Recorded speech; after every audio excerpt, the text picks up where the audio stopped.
ไม่ต้องลากมาลูกมันหนักเดี๋ยวล้มไว้นั่นแหละเก็บเสร็จก็ไว้นั่นแหละจะไปไหนเก็บกระเป๋าเนี่ยจะไปไหนครับเก็บกระเป๋าจะไปไหนมังกร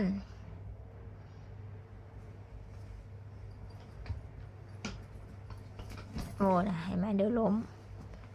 เก็บกระเป๋าจะไปไหนเนี่ยให้แม่พาไปไหนครับเก็บกระเป๋าให้แม่พาไปไหน